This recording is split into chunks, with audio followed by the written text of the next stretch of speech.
I was so curious what the Martell and Sheree situation would look like. And it is everything I'd hoped for. It really is. Sheree's banking on, well, maybe this is actually true.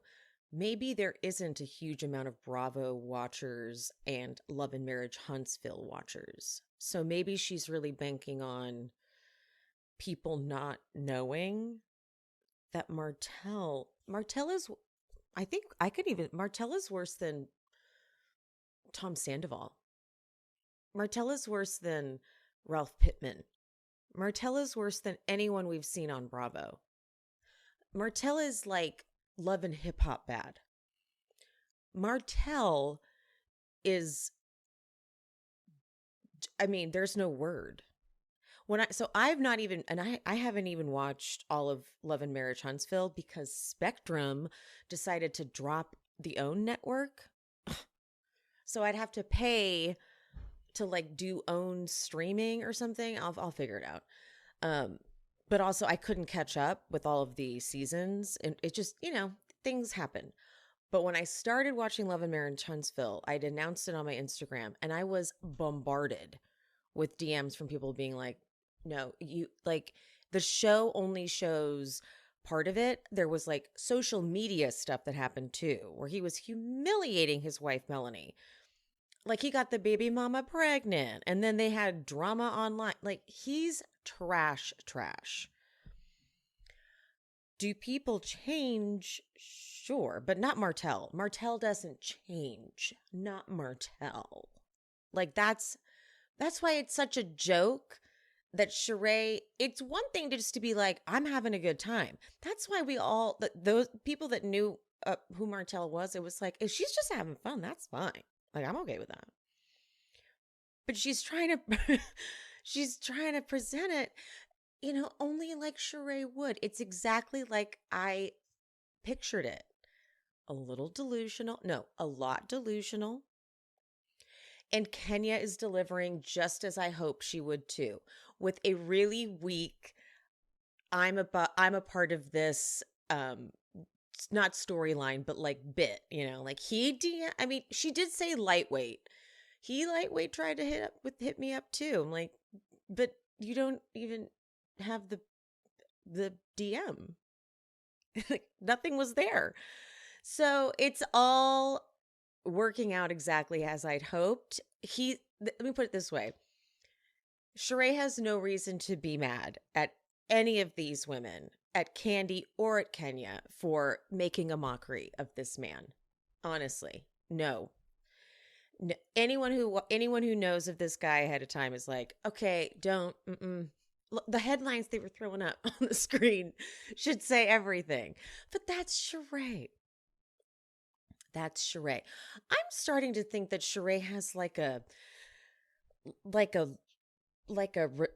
is, I don't even want to say a learning disability. What's the thing that's like where you can't process facts properly?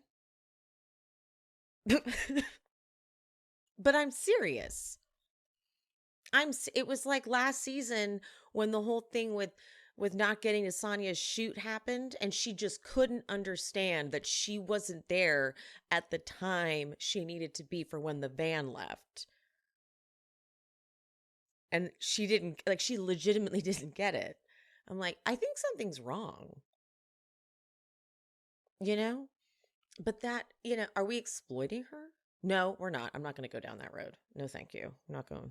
We're just going to enjoy it because she delivers. Just like she thinks that She by Sheree website it going down is a positive thing. So, anywho, yeah, let's do this. But before, I'm going to start with the okay, look, I don't want to overhype it because whenever we do that, it's just the premiere, but that premiere of Martha's Vineyard, it feels like it is the future. It is the moment. It's everything. The casting, like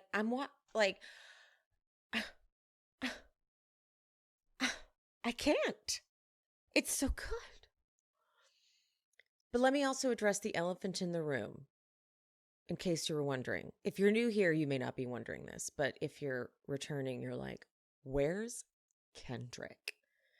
Not to worry. He is still on his family vacation, his much deserved vacation. He was so burning out towards the end. He was tired. Work was killing him. He needed a vacation. But he will be back next week. I debated strongly if I was going to do the episode at all. I was like, do I just wait till he gets back? But then I started watching. I was watching Atlanta and I was like, I could probably just wait till next week to do both episodes with him. But then I started watching Martha's Vineyard and I was like, oh, no. I got to talk about it in detail. It's going to be a long, it took me so long to get through the notes because when it's a news show, you want to really make sure you are getting everything they say, because everything they say is peppering and layering who they are as people. The casting is so seemingly so far spectacular. We still have to meet 3 people. Oh my God. So good, so fabulous. Love it. I'm going to start with Martha's Vineyard because hopefully you guys actually maybe if you didn't watch it because you're like, I'm not watching a new show, you might listen to the recap and be like, I'm watching this show. I want this show to get so much love. It's like Family Karma. Lightning in a bottle, worth all the hype. Oh, amazing. Amazing. And then I'll get into Atlanta. Of course, there will be timestamps in the description per usual. So, also, one more thing before I roll the intro. I have a new bonus episode up on the Patreon. It was highly requested. It is the throwback Roni, it's about Tom episode. That is up. That is available for the middle and top tiers. So sign up at the link in the description. And if you're watching on YouTube, don't forget to subscribe. Hi, love you guys. And all my podcast people, love you guys so much, truly. And all right, let's do this. Here at She Speaks Bravo, we believe that Bravo TV is a great form of self-care and therapy. Look at me. I've been using it for over a decade, and I am a complete mess. That's me, by the way. I'm Emily, and I'm your host on this journey. What is this, honey? I love that. If you're not already subscribed, get subscribed and hit that notification bell because I'm releasing new episodes at least 3 times a week. You fool. That's my opinion! I talk Bravo, I talk true crime, and sometimes I talk a little scripted. So whatever you're here for, I hope you enjoy the show. This is just for me. If any one of you are watching, I don't think you realize how much work goes into me figuring out how to set up the lighting where I can record in this house that I'm in right now, which will soon be changing. I said I wouldn't announce this on the main feed, but I am in the process of moving. It'll be in the next it'll be either June 15th, the move-in date, or July 1st, whichever one works out. But this is such a tough space to record in because there's the windows over here and whatever. And so the amount of times I get set up and I want to look pretty. Like I'll do my makeup sometimes and I'll be like, oh, Emily, you look amazing. And then I'll get in front of this damn thing and I'm like, ew. So I can't even tell you. I'm trying to I give up. Then I'll go to edit and I'm like, why? Why does my face look like that? So I'm trying not to fixate on it. So I've got this covered so I can't see the monitor. But I hate it. I really hate that I have the video element because when it was just audio, it was like, oh, just get up here and record. But I tell you, it's so tough. In other news, speaking of the fact that I'm moving, I promise it won't be too long before I get into these episodes. The things that come with moving, there's other moving parts that are going on in my world that I just don't feel like sharing with everybody. But my time, my spare time, or just my time in general is going to be a little more occupied than normal So I'm going to do my best to stay on schedule, but it's going to be a little bit harder than usual because of all the stuff going on. Life, life happens sometimes. But come July, well, I guess by the time I'm moving, it's still going to be tricky, right? But once everything is settled and I have more of a routine, I should have no excuse, right? I should just be. But it's going to be a little tricky. Ideally, this is the schedule for what's coming up. Ideally, Kendrick and I will be recording Atlanta and Martha's Vineyard on Monday nights, unless we need to reschedule, and then I'll try my best to update you guys if it should be late. So Monday night we record. Tuesday it should be released for the Patreon, and then Wednesday it'll be released for everybody else. Summer House and Jersey, those episodes are recorded on Wednesday and released to the Patreon typically Wednesday, if I can get that happening, and then released everywhere on Thursdays. Vanderpump Rules is released, if I can, Thursdays, because they're recorded on Thursday mornings and then released everywhere on Fridays. Now, I know that we've got Orange County coming up, and what is that, June 7th? TBD on when I'll be able to fit that in, because I need to see where like Vanderpump Rules is finishing up and stuff like that. But as of now, that is the schedule to the best of my ability. So if you want the episodes early, like if you're ever like, where's the episode, Emily? I wish I could have it right now. Join the Patreon. It's only $3 a month. Because for every patron, the episodes are released early there. If you want the bonus episodes or anything like that, you got to go up one tier. Okay. I'm done rambling. But yes, life is getting in the way. So I'm trying my best to keep up with the schedule. But sitting down and recording is sometimes a little tricky. Especially this week, guys, because I'm going to be talking a long time because Martha's Vineyard is so damn good. So, okay. God, I'm rambling. I'm sorry. I try not to do too much rambling because I know that people hate that. I hate it when I listen to podcasts. We get this stunning looking group of people. Everyone is gorgeous. Some are definitely like too gorgeous for my eyes.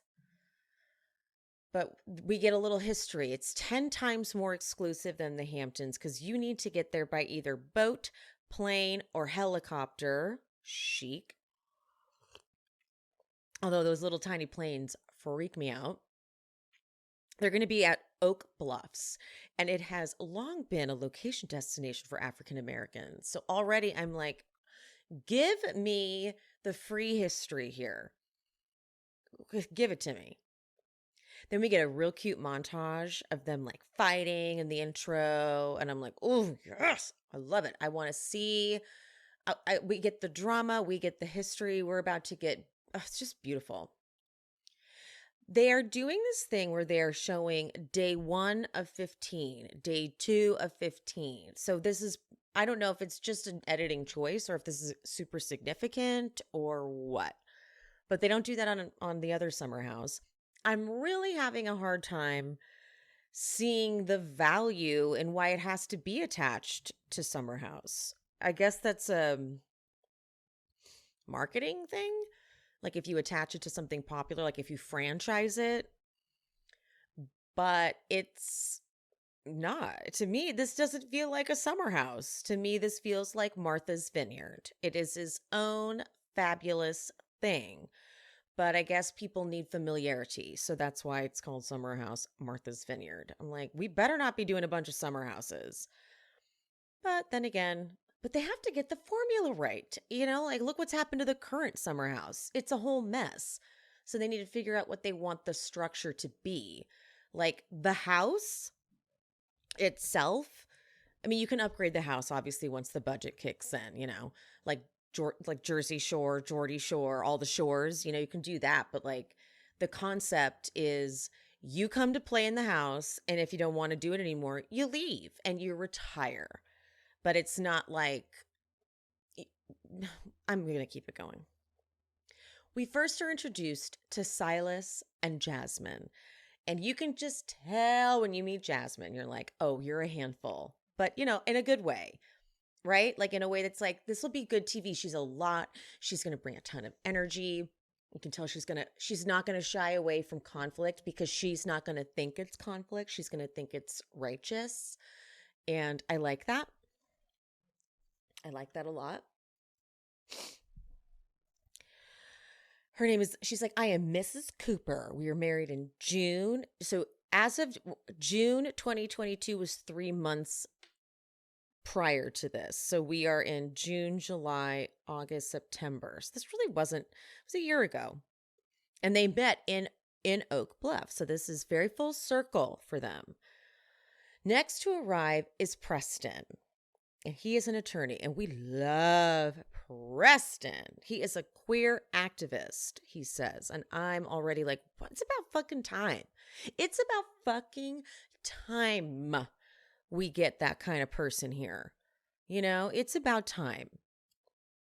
Okay, but Silas and Preston are fraternity brothers, and when they greet each other, they get really close, and they do the secret fraternity handshake, and it looked so bizarre. Because it looked like they were doing like weird stuff to each other. Fraternities, and it's like, I don't get it at all. It's just not my world. But hey, man, good for them. Whatever. But it looked really weird. Anyway, they have a whole caterer. Jasmine got a whole caterer. Lacey. She shows up. She's going to be cooking. The next to come in is Bria. She is a fashion entrepreneur, and she arrives with Milo. Jasmine is not excited about Milo, which says immediately everything I need to know about her, right? Because you either hate a dog or you don't, right? It's like two different people. Bria's like, this is my ESA. And they're like, a what? She's my emotional support animal. And Jasmine's like, well, we can support you. As if like, what, you think like Bria's going to be like, oh, you can? Okay, cool. I'm just going to toss this dog right out in the street. No problem. Get out of here, Milo. Preston's confessional. The shade. He says, Bria reminds me of someone who literally spent 2 hours preparing for Miss USA and didn't quite make it.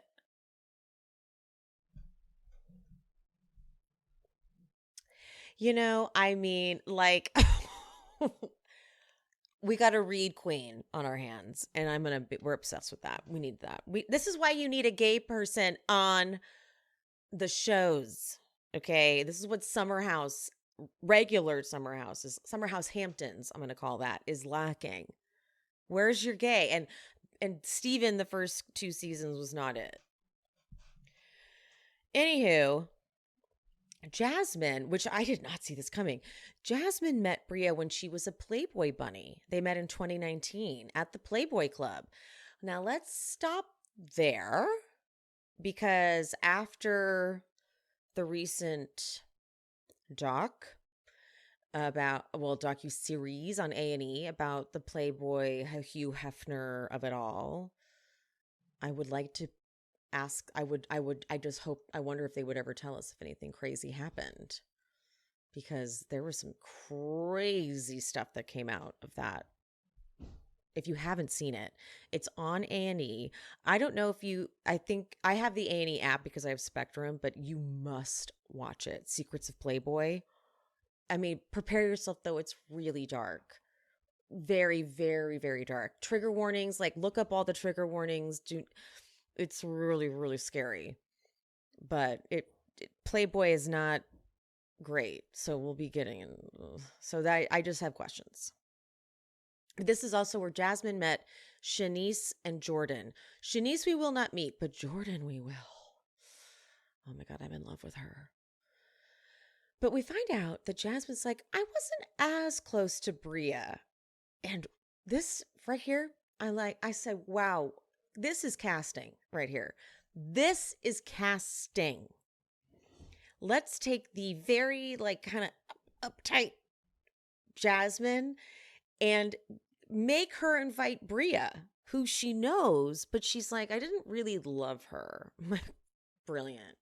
Fucking brilliant. This is brilliant. This is true casting at its finest. But because Shanice wanted to invite her, and so it's like, yeah, perfect.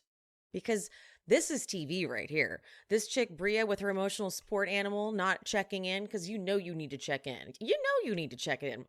Can I bring my dog? Duh.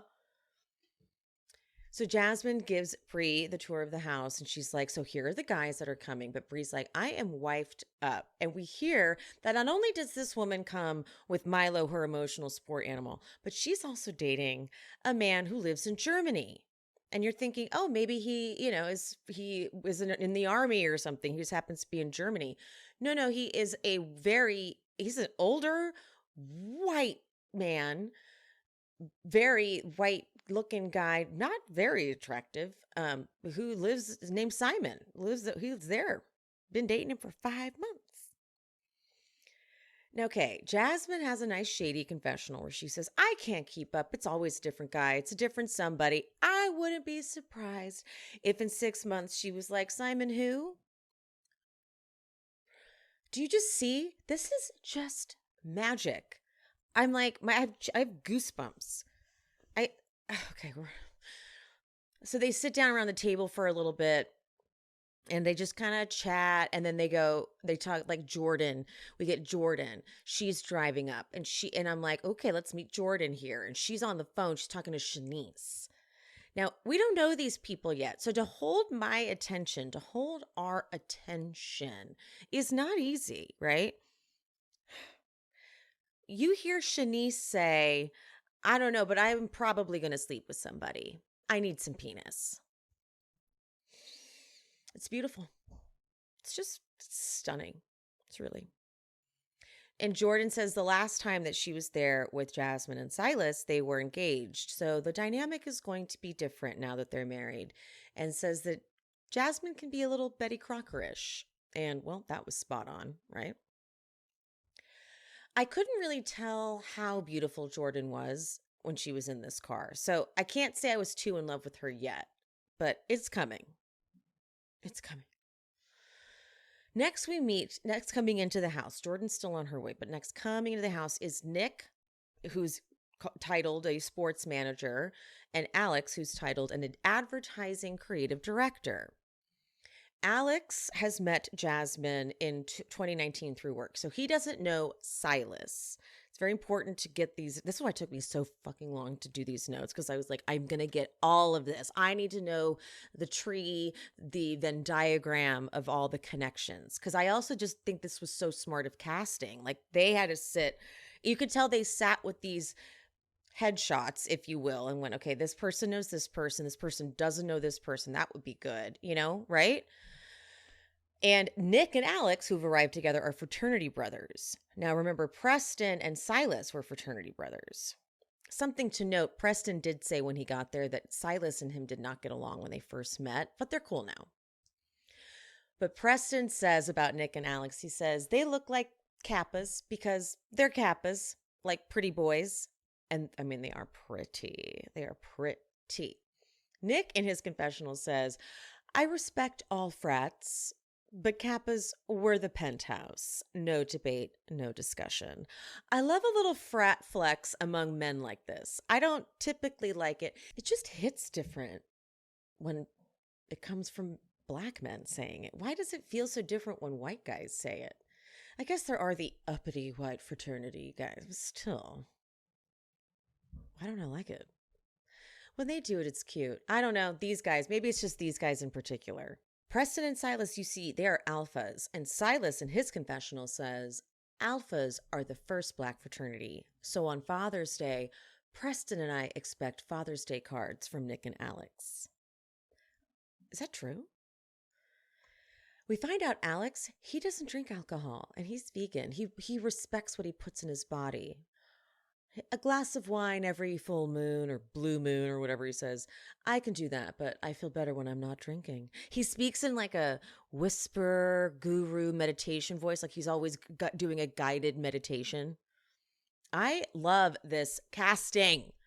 Like, it's like they're not real people. It's like they're acting, but I love it. Nick says he deserves the biggest closet because his wardrobe is the most extensive. To which Jasmine mishears. She doesn't hear him right and hears expensive. She's like, how do you know it's most expensive? But we found Nick was raised, this is all very important. He was raised by a single mother. Valuable. So when he went shopping, or when she went shopping, they both went shopping. So he loves his fashion, and he has brought a different outfit to wear every single day, which is 15 outfits. And he will not be wearing anything again, which means, so 15 out, that's not just 15 outfits. That's like 2 outfits a day probably, right? And then maybe he has a spare, who knows? So he's brought a lot. But now here comes my dumb hottie. And you know I love a dumb hottie. Brian from Family Karma. My favorite. Okay, Amir, a real estate agent. He arrives and he says, his confessional, "My name is Amir and I am from the great state of Austin." Wait, Austin's not a state. And he just giggles at how stupid he is. And he's like, "I am from the great state of Texas, in Austin, Texas." So that's not okay. That's still okay. Oh, he's so cute. I love him. He's got that kind of smile. It takes up his whole face. Nick is the one who invited him, Nick with the extensive wardrobe. And Amir is half Lebanese. And he was raised by his Lebanese family. So he's very excited to be around a house full of all Black culture because that's what he was lacking growing up.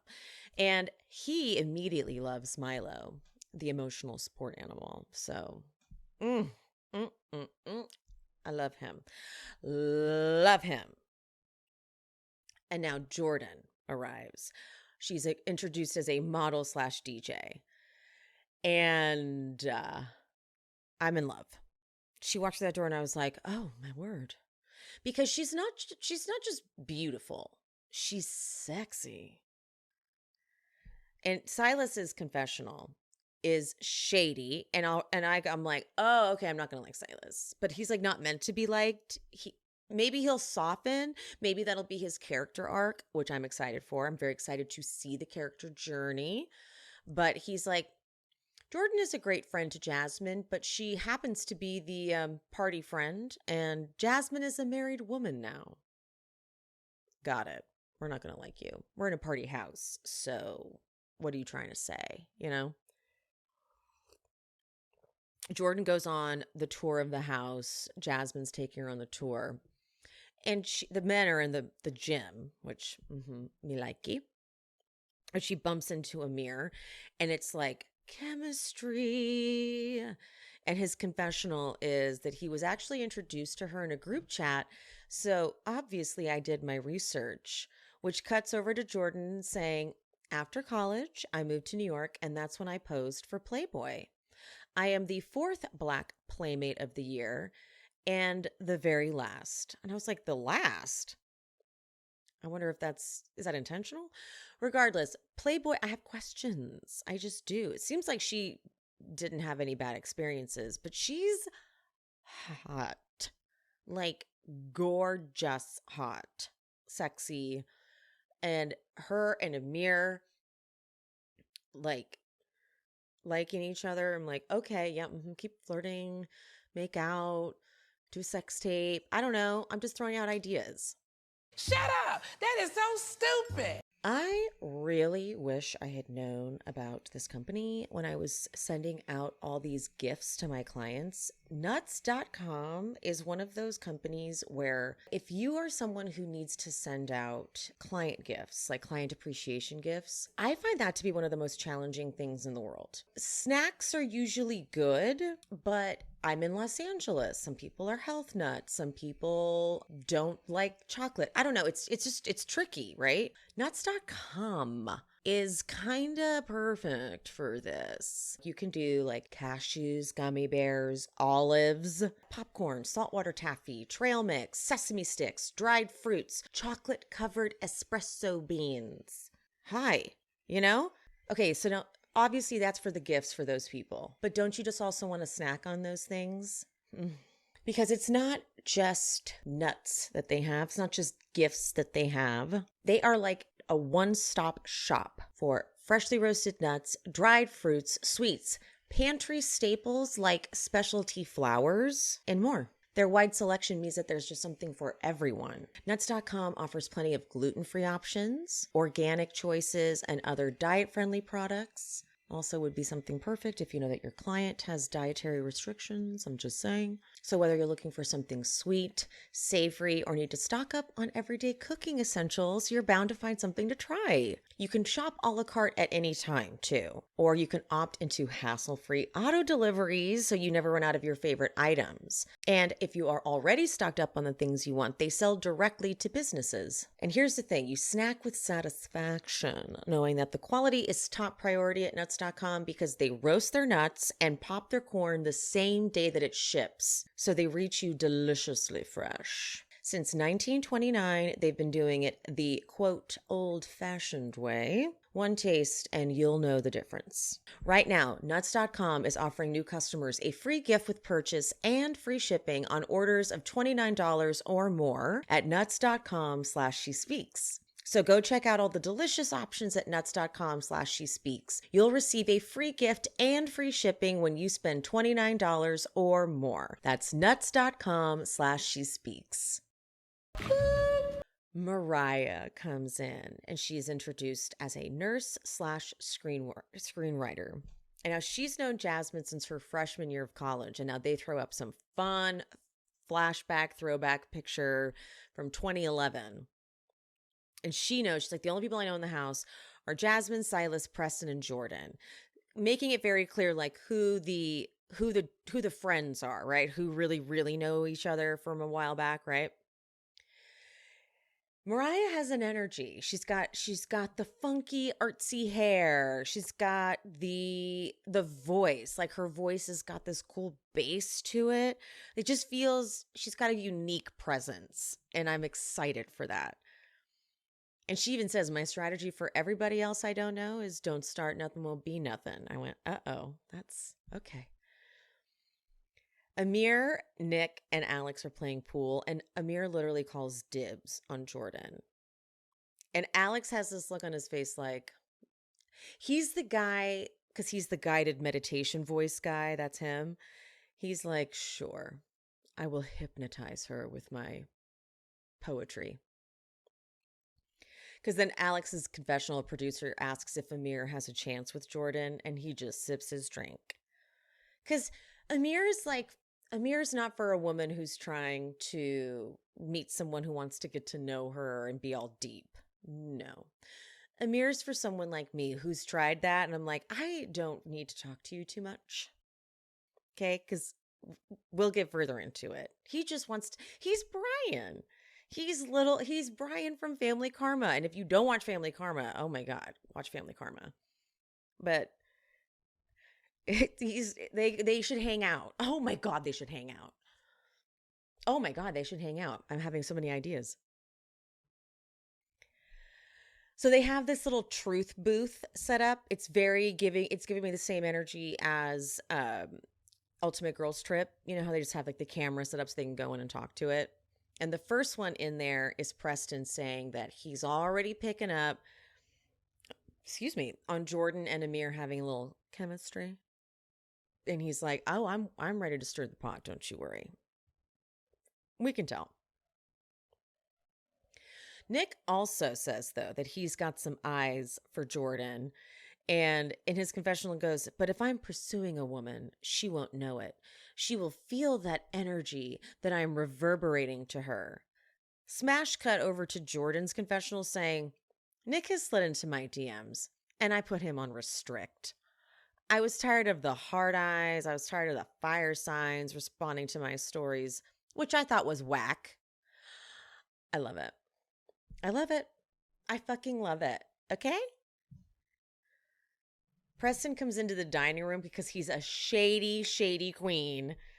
Thankfully, Jordan and Amir are not in there, but he goes, Jordan and Amir are about to fuck. Just saying. That's who we're dealing with. Do you see the magic? It's magic. So now they sit for dinner that is being catered by Lacey. Thank you, Lacey. And Preston says, all right, what's everybody most excited about this summer? And Amir says, well, this is my first time in the vineyard, and I'm really excited to be in a house full of Black people. I was raised by my mom, who's Lebanese, and they're like, do you speak Arabic? And he responds in Arabic, and they're like, hello. And in his confessional, he's like, no one was ever turned on by the fact that I spoke Arabic because my mom didn't know how to take care of a Black kid. My mom didn't even give me a fade ever. I had a one all the way around. I was not cute. He's like, except for now, because I got about 50 to 100 girls sliding into my DMs a day.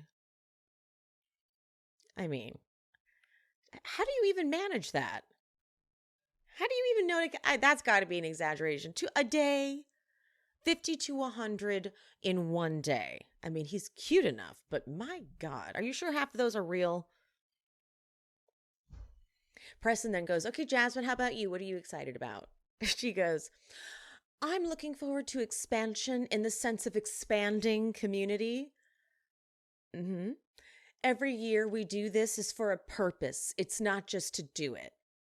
And they cut over to Mariah's confessional. Now, Mariah, mind you, is her friend from like freshman year of college, right? And she does this hilarious impression of Jasmine. She's like, ooh, we come to the vineyard every year. Ooh. Girl, bye. She's only been to the vineyard twice. That says everything I need to know about Mariah. She's like, this is how I know I'm going to like Jasmine, though, is because if her best friends keep her in check like this, that's a good sign. It means that it's not like a bunch of yes people that are too afraid to offend her. If she can take it from her besties, that's a good sign. If her friends can be like, really? And she's like, okay, fine, never mind, then that's good. As opposed to like, just as an example that's off the top of my head, like Sheena. You can't joke with Sheena because she'll be like, what'd you say that for? And you're like, oh, never mind. Moving on. And then Jasmine, whatever Black excellence means to each and every one of us, that's the expansion, like being rooted in something. And then they all cheers. And Preston, he goes, I actually really hate the phrase Black excellence. I despise it because for me, Black excellence is like my mom who barely graduated high school, had 3 kids by the age of 23, who never went to college and just was able to survive. And I'm already getting like chills watching him like, oh, this is what we're doing. This is what we're doing. He says, I think our version of Black excellence is like what white people consider successful. We are excellent too, so it's not to say it's either or, but I think the versions that we see of us is a part of who we are. Yes. Yes. Okay. Like, if you don't have to, like, we are lucky. Well, I feel that we are lucky to not have to turn the channel from Bravo and still get this kind of, I'll call it education. To not even have to go to a different app to get this sort of nourishment. I think we're in for such a treat. It's why I was so pissed off that Southern Charm New Orleans, why so many people were so mad that Southern Charm New Orleans never came back, because it had so many amazing moments that were layered conversations and messages, and it was right there on Bravo, mixed in with all the funny, silly fighting. And they went away, never came back. So we need to nurture this show because it's a beautiful thing. Because then we get to go to the next scene, which is them going into the hot tub, and Jasmine, before that though, Jasmine double checks, but they're all getting ready to go to the hot tub, and Jasmine checks in with Bria like, so you're sure you're not going to give any of the men a chance, right? And Bria's like, no, would you do that? And Jasmine, she's standing right with Silas. She goes, I mean, I don't know, I'm married. Okay, for 3 months. Then Jasmine gives a very controlling, very Jasmine confessional, though. She's like, I mean, to go across the pond to live with someone, it just seems aggressive. Part of me thinks that there's a part of Jasmine that gets a little jealous of people like a Bria, who's like kind of not maybe irresponsible, but can do very wild things like that and be okay. Land on her feet, you know? But now it's hot tub time, and Nick says they're going to play Drink or Dare or Truth, and dares Amir to kiss a woman he finds attractive. So he takes Jordan's hand and kisses it. And then he says, same dare for Alex, because he's being messy. And so he kisses Jordan's cheek. And then someone, I don't know who, goes, this is turning into The Bachelorette. And they are so right. Like, it's a fucking so accurate description of what's happening right now. Like, for real. And then Jordan's confessional, which took my breath away when she's all done up in her. I'm like, I don't think I would be okay around this woman.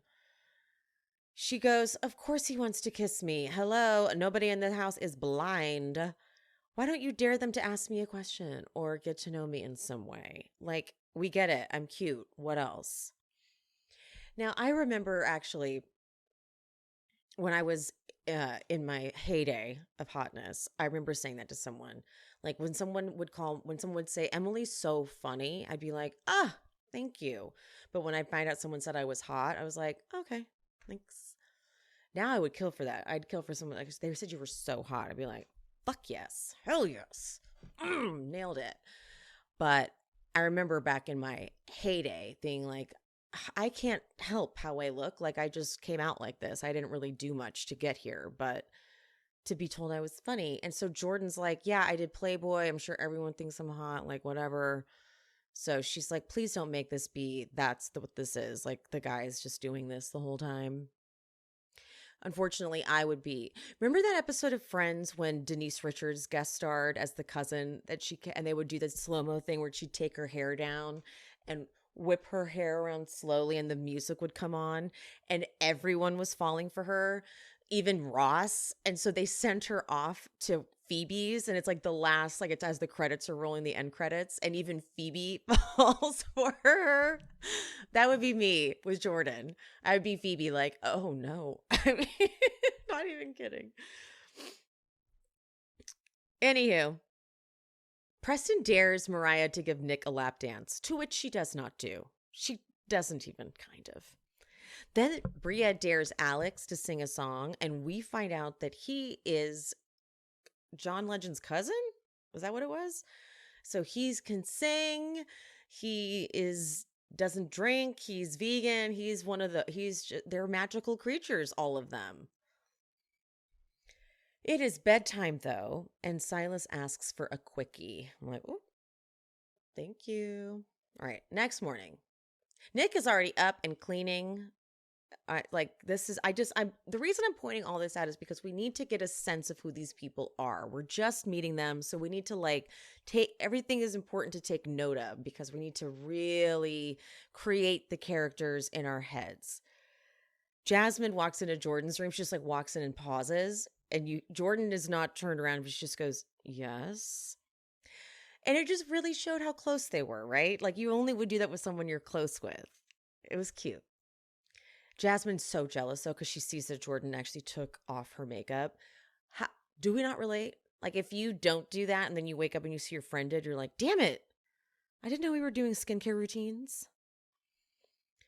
Then, though, they cut over to Bria waking up and Milo's in her bed with his little tail wagging. And I'm like, okay, now Milo's my emotional support animal for this trip or this show. Like, being able to cut away to this dog that's just there and giving her, I'm like, I get it. No, this is necessary. And Milo's so cute, doesn't really bark, and he just loves her. So yeah, no, I need Milo there too. Alex goes on a run amongst all these cars. It's on a bridge. I was like, oh God, count me out. I tried. I went through a phase where I tried to get into running, and I did I did. And I remember being like, for a second, I was like, oh, I get it. I get this whole runner's high thing. I do. But it wasn't for me overall. No. Silas works. He is in finance. So he's either working or in his time off, he's serving his military duties. His family immigrated from Liberia to escape the Civil War. So he is like a go-getter. He has to have a successful life. It's like this is his thing. Then they go over to Amir, my baby. And he's got the coffee pot. It's like, why is this the most intricate coffee pot in the entire world? And he's like, do you see this? And then it starts like dripping coffee. He's like, oh my God. Oh my God. Oh my God. I just like, I love him. I love him. They lounge outside. They look, it's just the whole view of this, like it looks so fabulous. Like, take me here. And Alex is doing this, like I don't know, he's got like his phone and he's taking the phone and going around his torso. And they're like, is Alex thirst trapping? And sure enough, he's like, oh yeah, it's for Instagram.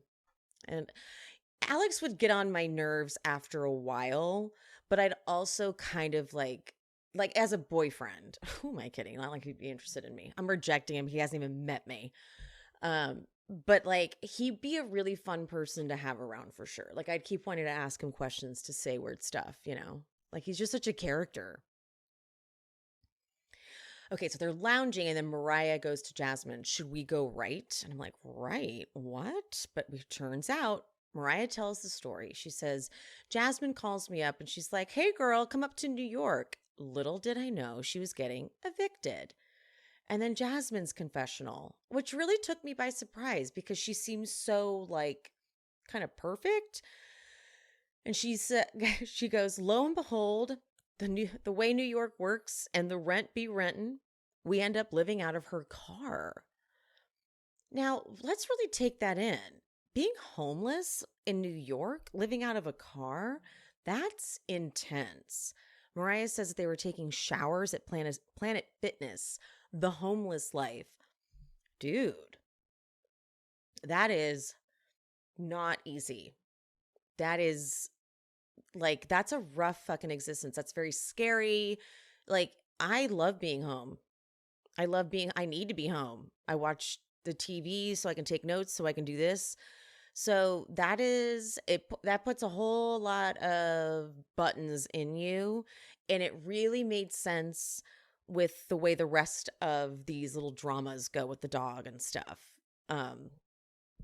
I thought it was cool. I thought it was I don't think we've ever really seen this from a Bravo person before, unless we're talking about the Escape, or no, what did they make it be? Yeah, Escape, SWV, Queens of R&B, which you guys all should have watched because Candy's in it, so that's fun, but it was just such a great show.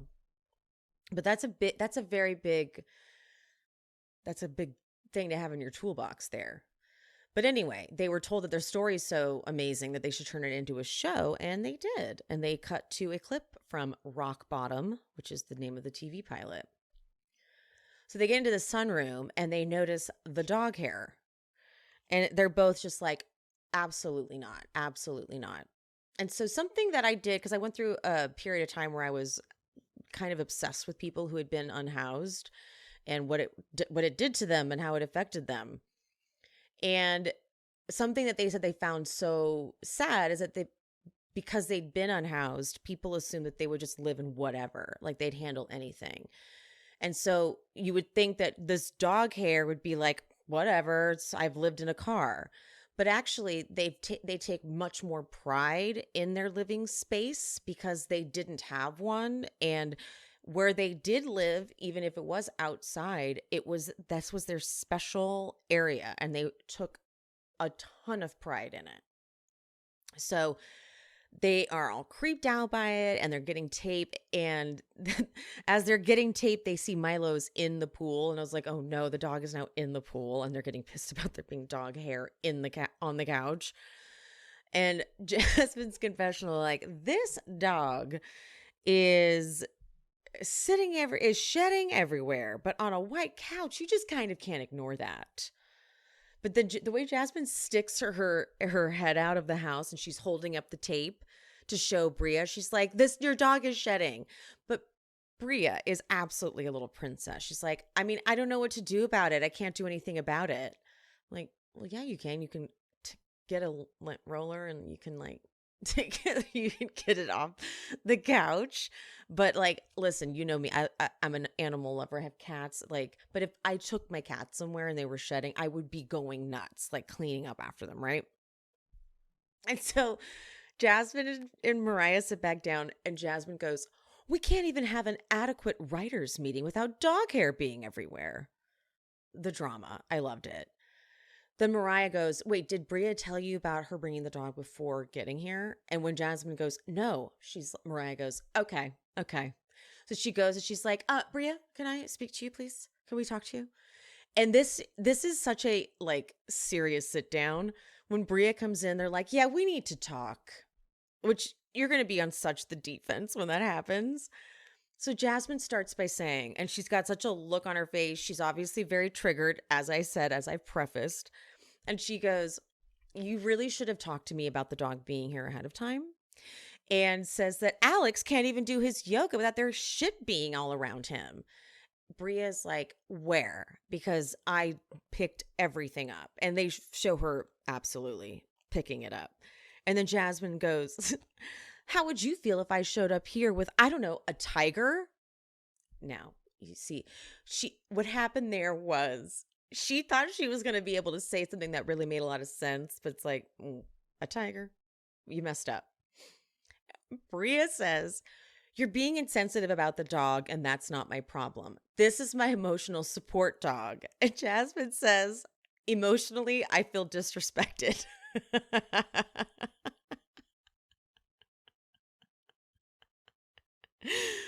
And then the dog starts like shaking, and Mariah goes, no, see, I hate wet dogs. I do too, though. Wet dogs are so horrible. And Jasmine goes, there are going to be boundaries. And Bria goes, there's not going to be boundaries.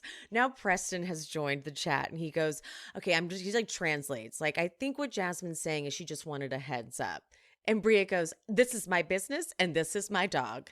This is my emotional support dog.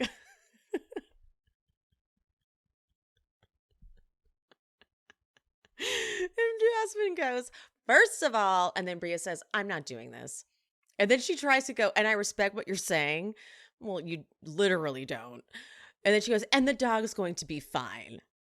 And she gets up and Preston tries to stop her, but she lets her go. So then Bria goes immediately into the kitchen to Nick and Jordan, who have no context for what's just happened at all. And she goes, do you guys have a problem with the dog being here? Because apparently there's a problem with the dog. They just stare at her with no response. They're like, what? So then meanwhile, Mariah's doing a great job. She's like, listen, I do kind of understand that. But she's like, I do not want to be swimming in the pool and come up and have there be dog hair in my mouth. And Jordan and Nick say, they're like, no, we love the dog. We love the dog. And Bria's like, don't you be fucking with my dog. As she's walking out, she's like, I will slap the shit out of you. Jordan's like, ooh. Jordan, though, she's like, I do see that there's something off with the dynamic between Bria and Jasmine, but I think it starts with Jasmine. Bria's now on a tear. She goes in, she startles Amir, who's like in the middle of a crunch, and she's like, hey. And he's like, ah, what are you doing?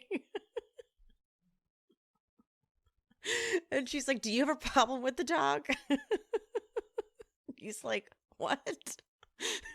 Amir's the last person to care. He's like, no, I don't know. Oh my God. And then in Jasmine's confessional, she says, Shanice is the one who suggested inviting Bria. She was not the top of my list of friends. Just, isn't this good? Then we find Mariah then goes and calls her mom because she's checking on her son, Miliano, who is adorable. He's 7 years old. Oh, love. Doesn't seem to be too much drama there. But I'm going to guess that the reason why Mariah is not full-time in the main cast photo is because she's got to take care of her son. I'm going to guess. because Mariah is not in the main cast photo, but big fan of that Mariah. Bria calls Simon, FaceTime Simon, and it just, he's not the person, I don't know, it's very strange, but who am I to judge, right? But she tells him about the dog drama. And then she also throws in Jasmine is not respecting the relationship. And he's like, I think, does he say something like, they always want to blame the dog? What? Okay. So then Alex and Amir, they're just tossing the football around and Jordan just joins in, which would truly be my nightmare. If they were like, do you want to try to toss this football? I would be like, hell no. Get away from me.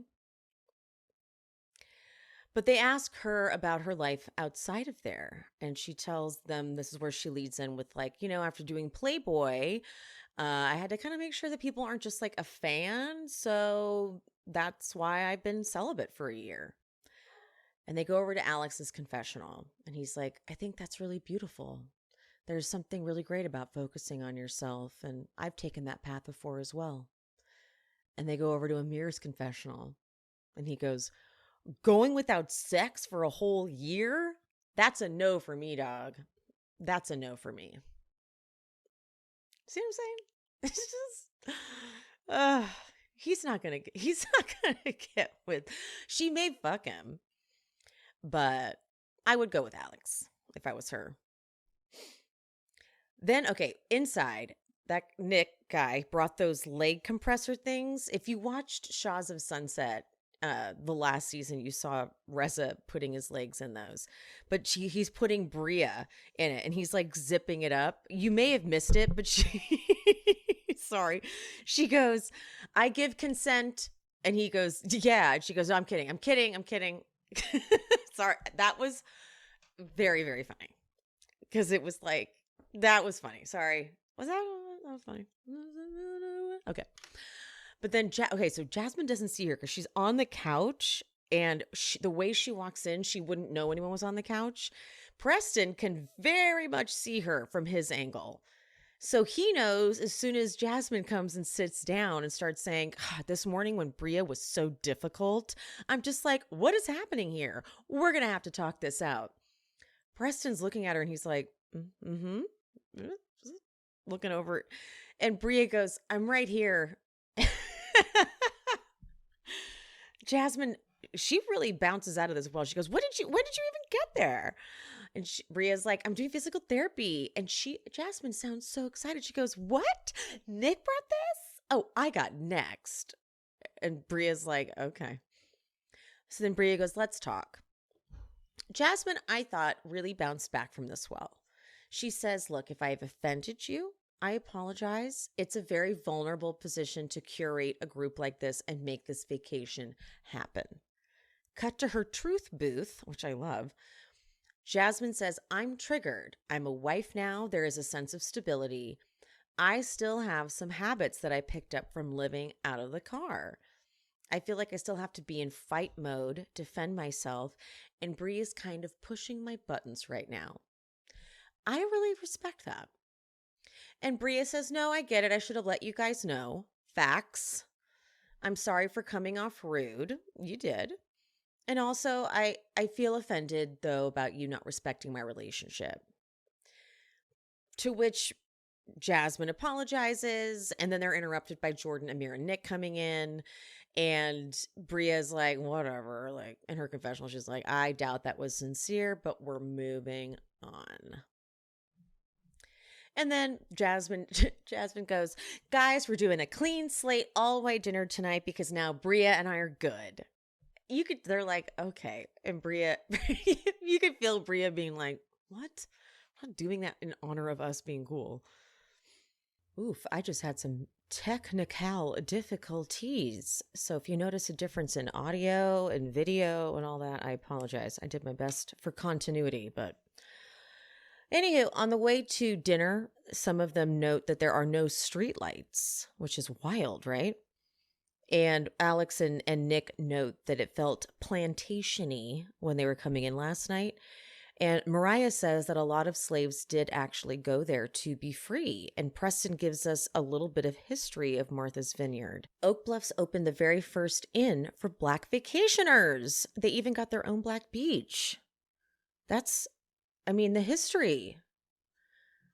Mariah says a lot of mixed race people came there as well for refuge. And now it is a mecca. We're so lucky that we're getting this like free history. We don't even have to go anywhere, guys. I just love this show. They get to dinner. There is assigned seating. I love it. Jordan is so cold, and Amir notices and gives her his jacket. I cannot. Jordan, she orders the lettuce wrapped tacos and says that she's going to make a potato when she gets home. Huh? And Amir goes, I'll make some fries. She goes, no, I want a baked potato.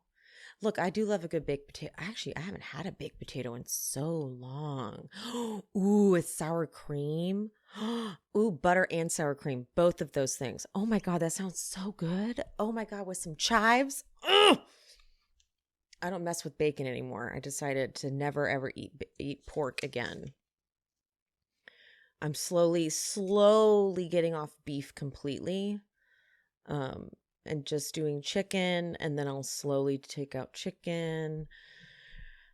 God, does anyone else remember when Kim Richards did that little, that's my chicken, give me the chicken? Does anyone else remember that? Because I cannot ever say the word chicken without thinking of it. And that's what I just did in my head. Anyway, moving on. I'm talking about this. Jasmine decides to go. Let me just say, is anyone interested in someone here? Anyone that's single? Like, okay, there's some prospects. And they're like, Jasmine? That's just not how it works. Like, we don't just...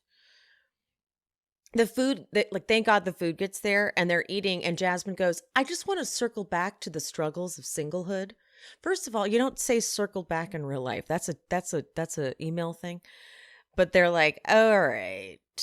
And then she goes, so I just want everyone to tell kind of where they're from and what they're working on.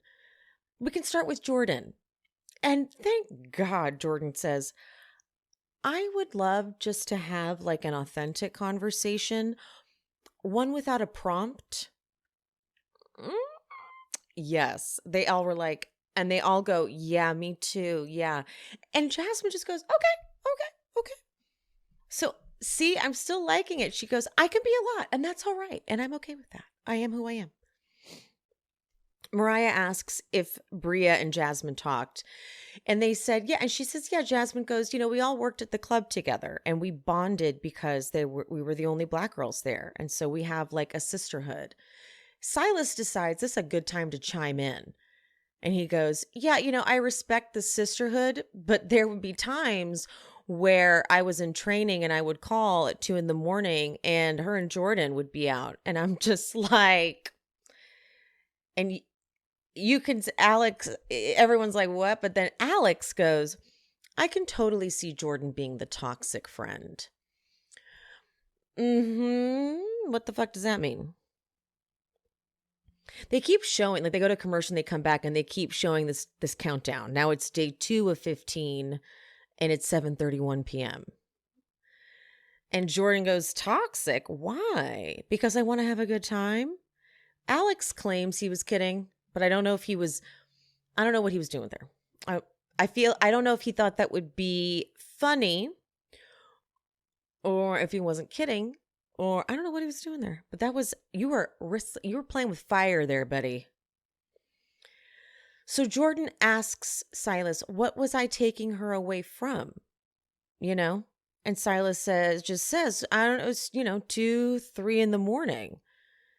And Jasmine goes, that's just so New York. Bria chimes in and she goes, that people don't even go out until 1 in the morning. And this is very true. New York is a late city. It's in the name, the city that never sleeps. And Silas goes, it just seems that whenever you were out late, it was with Jordan. And they cut to Nick's confessional. Now, mind you, he's known Jasmine. He doesn't know Silas. So he says, Jasmine knew Jordan before she knew you, and she made it this far in life without you. And this is her homegirl. This is her number one. He goes, he doesn't want smoke, and I don't want him for him. Facts.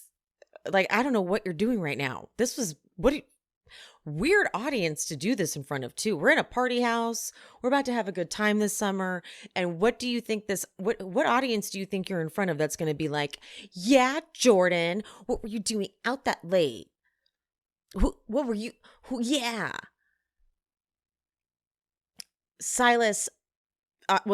Jordan says, but what does this mean? Like, what is the problem? Or is it just that she has a curfew? Which is kind of what it feels like, right? But of course, Silas is like, no, nothing like that. And Jasmine goes, never, no, not that. And Silas's confessional is this. During the pandemic at 29, I joined the Army Reserves. Now that's a choice. During the pandemic, you did this. That's a big choice. And I was away from Jasmine for over 6 months. So it's still new to see her in this setting with a group of girls. I'm still adjusting to that. So that means that Silas has never really been around his woman with her friends. Now, isn't that a whole different thing too? Like, isn't that a whole different person that you are? Like, if you've only been around your man when you're with him and he's never seen you around your girls, isn't that a whole different thing? Yep, it is. Silas says that when he called and Jasmine said they got free drinks, he's like, well, who's buying you those drinks? I thought that was a very valid question. They all pretty much jump on him. And even Preston goes, there's no way you got upset about that. And Jordan goes, we were at a party with an open bar. Hello. And also, she's an adult. She makes decisions. I don't have shackles on her and saying to stay out with me, right? And then Nick is like, okay, but what's wrong with going out though? And Silas, he's like, this was not how I planned this conversation to go. He goes, there's nothing wrong with it. I'm just saying, it was late. And they keep cutting over to him. Silas's nostrils are flaring. And I don't like what I'm seeing. The way he's directing that at Jordan. I don't like it at all. Preston goes into what I think is supposed to be some like really deep thought, but I don't get it. And I don't think anyone else gets it because there's just like a pause after and they're like, anyway, Jordan, because then Jordan's like, it also, by the way, Silas, is an insult to me because I don't have a counterpart, but I still go out. And you're basically insinuating that I can't take care of myself and that like I'm not aware of my surroundings and that just, like just because I'm a woman, like, and then we just kind of, to be continued. Which, I don't like it to be continued. None of us do. So we'll forgive them for it. But we get the next time on or this season on. It's funny. We saw the trailer for it, but we didn't know anyone. So we didn't have any context. So I like what I see. I'm not going to go too deep into it because I'm already over an hour into this recap. And I really want to get into Atlanta. But we still need to meet Shanice, Jason, and Summer. Shanice looks real messy. She's the one who was like, I'm going to sleep with someone. I need penis. Jason looks a little messy too. But Jason, so I found this on, it was like Women's Health Magazine.com. The bio for him, it says, hailing from New York, but born and raised in Chicago, Jason is a senior flight attendant for, quote, one of the top airlines where he serves celebrity clients. His Bravo bio says, however, according to his Instagram, he's an actor, model, singer, and mental health advocate. What? So he seems like he's going to be messy too. He looks messy. Summer is, her Instagram bio says, this is so funny to me. She's an actor, but she's aiming for a career in screenwriting and works as a production coordinator in Los Angeles. Hey, girl, hey. She was raised in Pasadena, California. She's right here with me. And Summer is a force to be reckoned with, her Bravo bio says. And she went to Sundance in 2019 where she met Jasmine. So they've stayed friends. So to me, she seems like the most outskirts type of person involved. So there we go. So far, we love. I hope it delivers like it feels like it's going to deliver.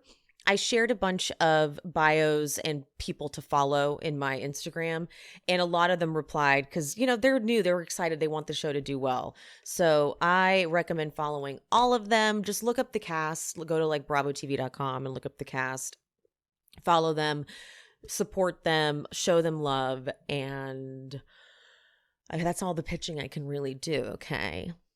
So yeah, that's that. Let's get into Atlanta because I have so much to say about them. I'm so sad Kendrick's not going to be here for this. This is the part of the recap that I was sad to do without him because I love him so much. All right, let's get into it. Shut up! That is so stupid! As seen on this season of Summer House, it is really important to plan ahead and to educate yourself on your body if you even think for a second that you may want kids at some point. But this is why modern fertility is so brilliant. I have preached this a million times because to me, the thought of going to a fertility clinic, just that word clinic, that sounds horrifying to me. And it sounds expensive and it sounds like something I would never do. But modern fertility sounds like something I would do if I wanted children because you order it online, it comes to your house, you prick your finger, you mail that in with a prepaid label, and it's a way to test your fertility hormones at home. You get your personalized results within 6 business days. I don't even have to talk to anybody. I love that. This gives you insight into your hormone levels, like your ovarian reserve, which is what we see Sierra and Amanda and Paige discussing on Summer House. Isn't it so now? It's so of the moment. Also, other important factors that impact your fertility. And these results go deep into why every hormone is important and what it means. And you can download the results and take them into your doctor to review together. Love that. Again, traditional hormone testing can cost like $600, but modern fertility tests the same general set of hormones for only $179. And if you go to modernfertility.com/shespeaks, you get $20 off your test. Hello. Plus, you can get reimbursed through the FSA/HSA. Right now, Modern Fertility is offering our listeners $20 off the test when you go to modernfertility.com/shespeaks. That means the test will only cost you $159, which is a fraction of what it would cost at a fertility clinic. Get $20 off your fertility test when you go to modernfertility.com/shespeaks. modernfertility.com/shespeaks.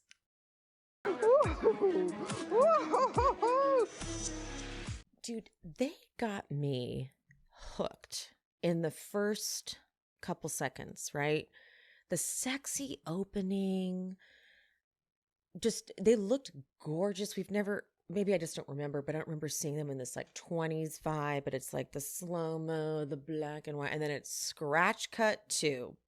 And then these quick cuts. Excuse me. You got Candy going, "Don't bounce up in my face." They really make it seem like it's going to be Sonia and Candy. And then Sonia going, "Because you said you were feeling a certain type of way, which you told me." And then Candy going, "You're clout chasing." And then I'm thinking Sonia's trying to get up in Candy's face. And I was like, I swear to God. And Candy going, "I'm about to headbutt this bitch." Amazing. And then Ralph saying he has a family emergency. And I'm like, what is this about? Then Martell and Sheree walking in and saying, "It's official now." And I'm like, okay. And then Monietta going, "Me and Candy heard that he was also dating someone in Atlanta." And then Candy going, "He tried to DM me." And Sheree saying, "So he tried to DM you?" I'm like, the mess. We're already in the mess. And Martell coming up and over Kenya saying, "Bitch, I don't care if I tried to fuck you." And Sheree going, "No. And Kenya being held back by Todd and Heath. And she said, you did it. She's saying you did it to your ex-wife and you're going to do it to Sheree. Once a cheater, always a cheater. You fucking piece of shit. And then the camera pans down and out and we get the amazing new opening in their blush pink peach hues. I'm in. I just got chills, goosebumps. Wow. Okay. Thank you. Well done. Okay. Good job, editors. That Jersey editors take note. You know, like they seriously. Right away, we start strong with Martell going to Sheree's house, and he's showing up in a look from a shoot he did. Okay, but Sheree goes, despite what you see on TV, he's never shown me anything but respect. I'm happy I didn't close the door on love. Then the producer tries to bust her so she can say she's in love. She's like, you almost got me there. I'm like, oh, God, Sheree, this is, oh, okay, fine, whatever. She got a chef coming over to cook. Okay, Martell makes sure to change on camera. So thank you. Listen, if they're just going to, I don't mind if they make a porn, that's cool. Because I just need them to have sex on camera and he can make a fool of her. She's used to it at this point. Why did this man joke that he thought she was bringing over a woman for a threesome? I could tell he wasn't kidding. I could tell because you guys know he's not kidding. He's not. This isn't even like we're trying to be shady to Sheree. Martell is not faithful. Nothing. No. Nada. Nothing. Mm-mm. You think he's lying? He is. If he's got a cheating allegation, it's real. Okay? So if she was just getting her pipes cleaned, fantastic. But the fact that she's saying it's more, okay, we're moving on.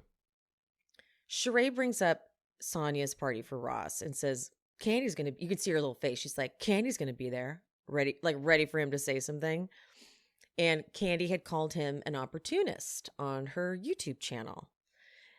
And Martell goes, I guess you forgot what an opportunist was.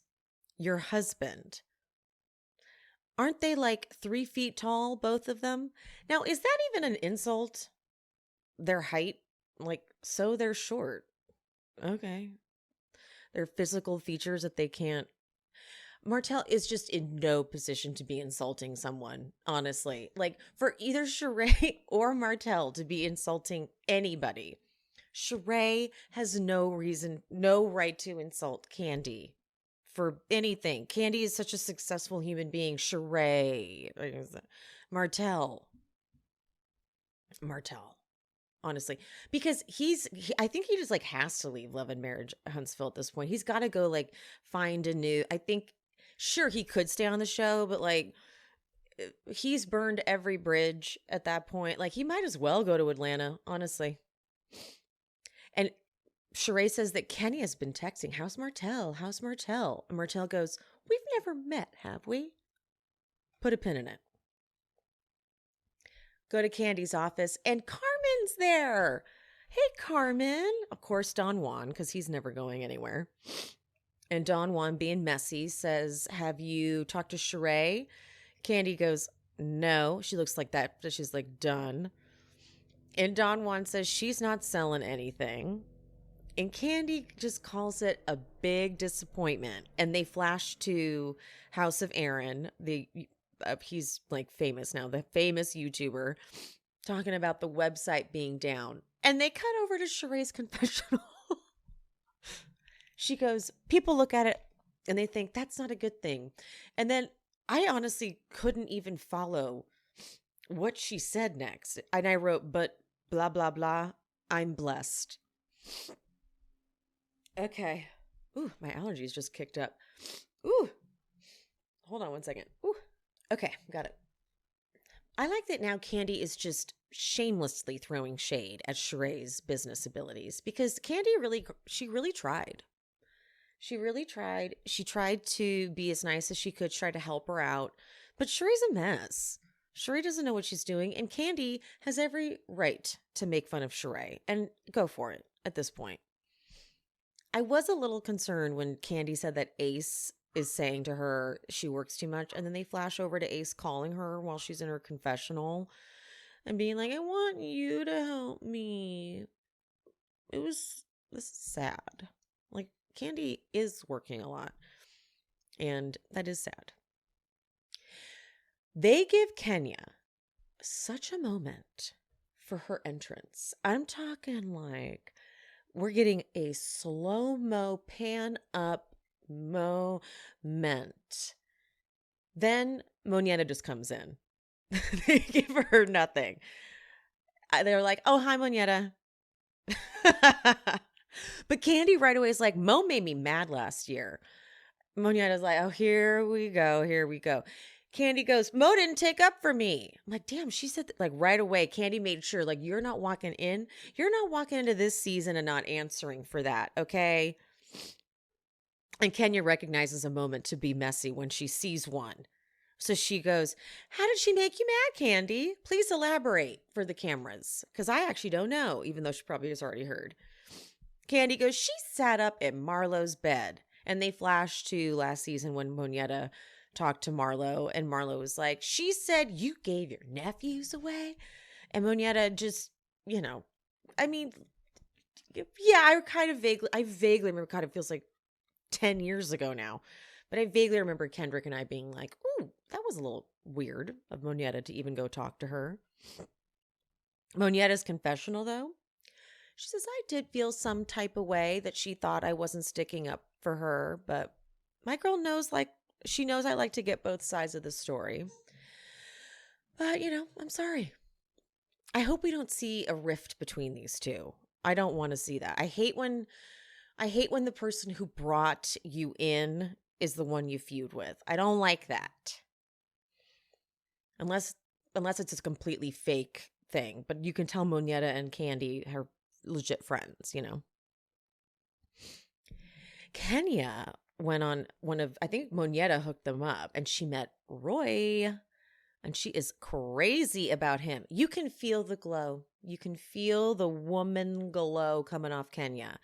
You can tell when a woman's finally been awakened again.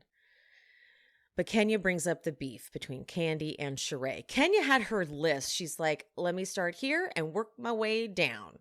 She totally brought up all of the talking points. Such a producer. And Candy had done the spoof from the reunion about the clickbait, where Sheree's like, I guess I'm good clickbait. And of course, Sheree's mad at that. Sheree forgets everything. I'm telling you, Sheree, something's wrong.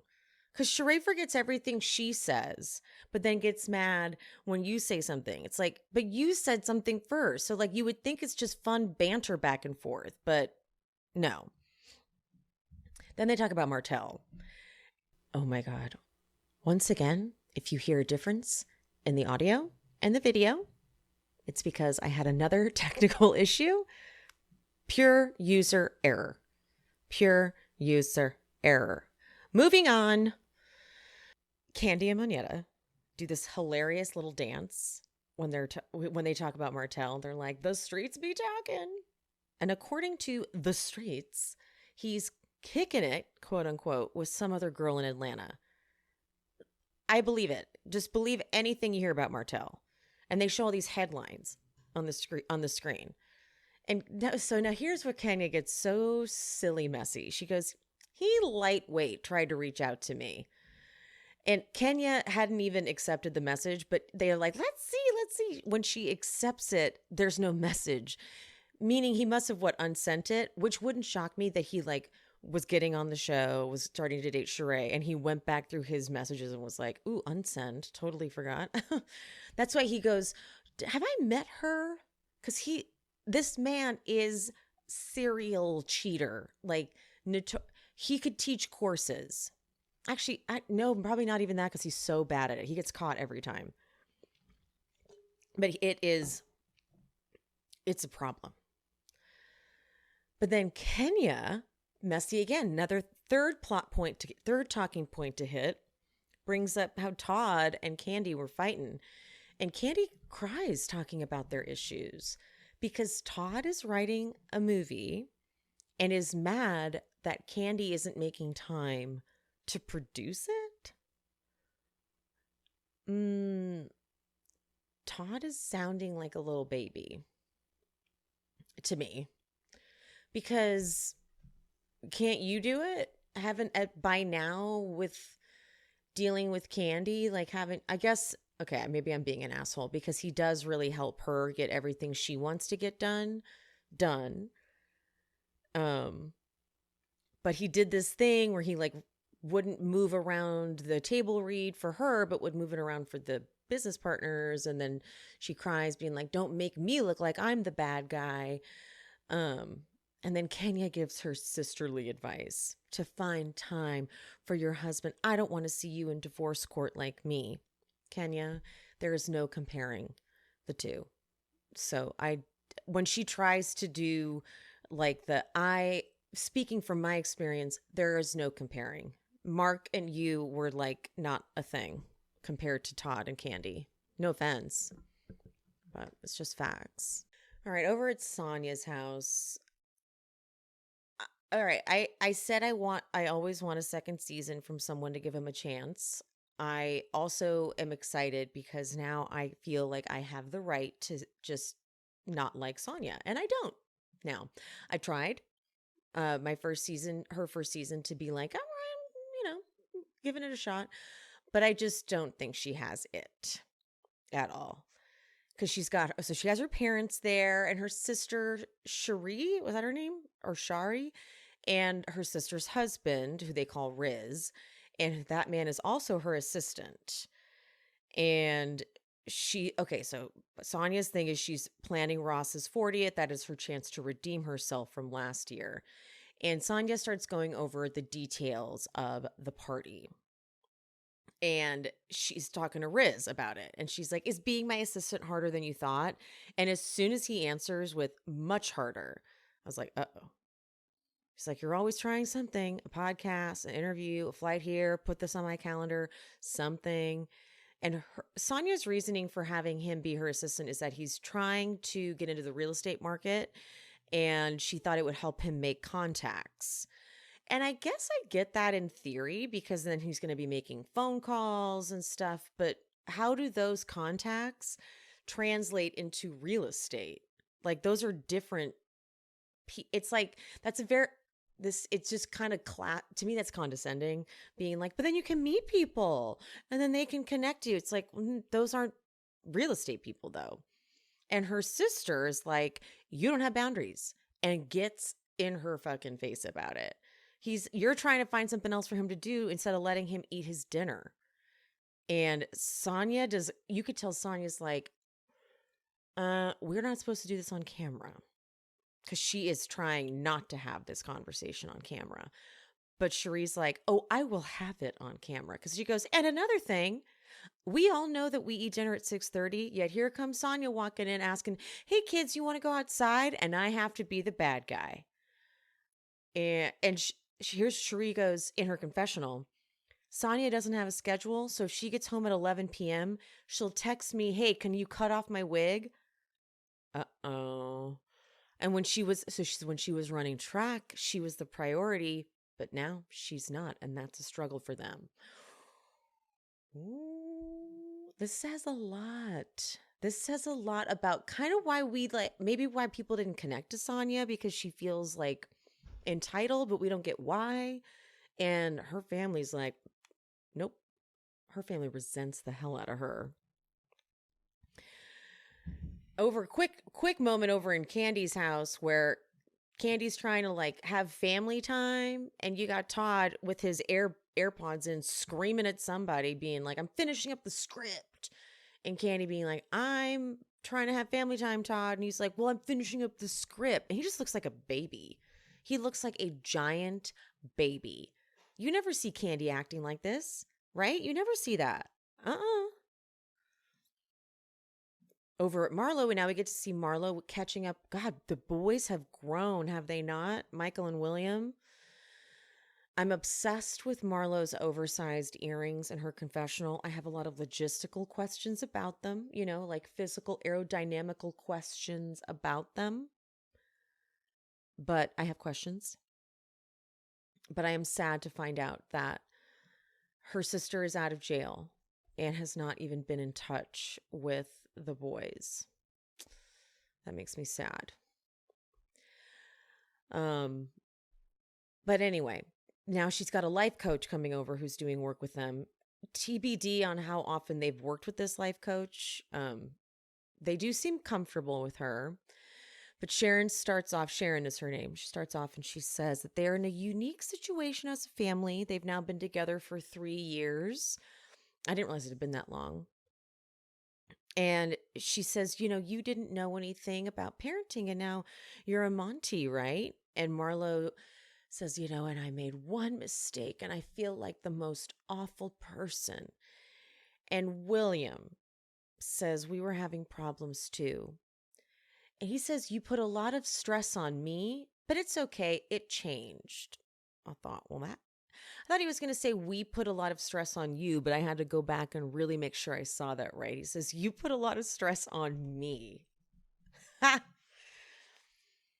Sharon wants them to put together a mission statement. And then they're like, we put something together. Something like, we are a family that comes together, or something like that. Okay. We get why she did this. We get why she put this together for the cameras, right? Copy that. Heard.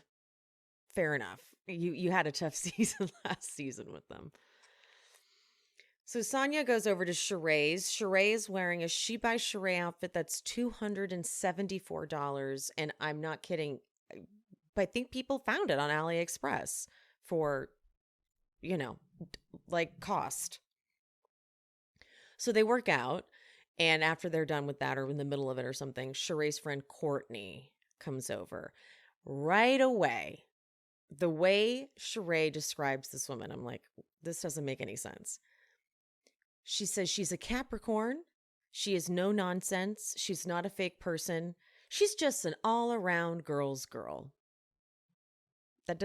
Those things don't go flow in order. She's a Capricorn. She's no nonsense. She's not a fake person. And she's a girl's girl. Nah. I can also just feel, too. I could feel her energy. I'm like, this chick is thirsty.